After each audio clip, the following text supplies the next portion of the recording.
Azedo, por favor, a sua pergunta. É sobre a Lava Jato. Você acha que realmente ela vive um momento de inflexão, um ponto crítico em função de todas essas mudanças, nomeação do Aras, essa tensão com o Supremo? Qual a sua opinião? Eu acredito que haja, assim, um esforço do governo na tentativa de blindar. Acho que o presidente da República tenta blindar o próprio filho, o senador Flávio Bolsonaro, e isso gera efeitos para todos os outros casos, né? A exemplo já da própria defesa do senador Flávio Bolsonaro, que entrou com uma ação para pedir para suspender todas as investigações, todos os processos envolvendo compartilhamento de informações do COAF, né, o finado COAF, para o Ministério Público, o que gerou efeito erga omnes contra todos e paralisou todas as investigações desse tipo, inclusive lavagem de dinheiro de organizações criminosas, das quais o presidente da República sempre se disse crítico. Além disso, você teve a nomeação de um PGR crítico à Operação Lava Jato. O presidente havia dito em campanha e havia dito mesmo depois de eleito que não jamais colocaria um PGR contrário à Operação Lava Jato, e o atual PGR afirma categoricamente que a Lava Jato quebrou a economia e criminalizou a política, como se quem tivesse cometido os crimes não tivesse quebrado a economia e como se quem tivesse cometido os crimes não fosse culpado, e sim aqueles que investigaram, aqueles que cometeram os crimes. Então,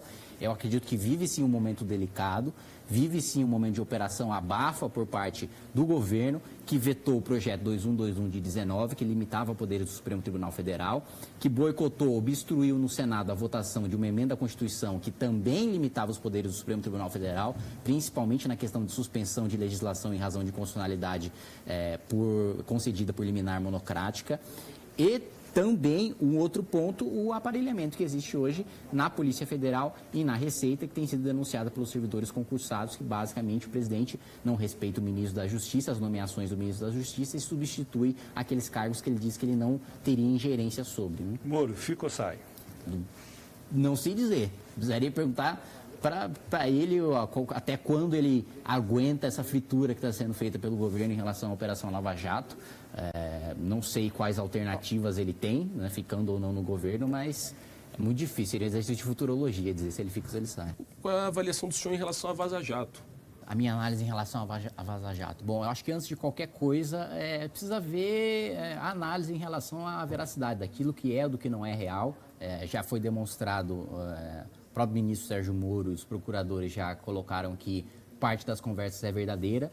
Agora a gente precisa saber efetivamente o que é, o que não é, levando em consideração também que, apesar de tudo que foi colocado em relação à crítica, e o PT tem sido um partido bastante crítico e exigindo punições em relação ao ministro Sérgio Moro e ao procurador Deltan Dallagnol, o fato disso ter sido obtido de maneira ilegal, e isso é algo que tem sido comemorado pelos setores críticos da Lava Jato, o que para mim já é uma contradição, né? Bom, se você critica os excessos da Lava Jato, que existiram e eu concordo, você não pode defender a obtenção de prova ilícita, mesmo porque uma das propostas da Lava Jato, do Ministério Público nas 10 medidas, era a legalização de prova ilícita obtida de boa-fé, que, a meu ver, é uma bizarrice, né? Isso eu me posicionei contrariamente, o que inviabiliza a punição tanto do ministro Sérgio Moro como do procurador Deltan Dallagnol, porque a teoria dos frutos da árvore envenenada. A partir do momento que foi obtida uma prova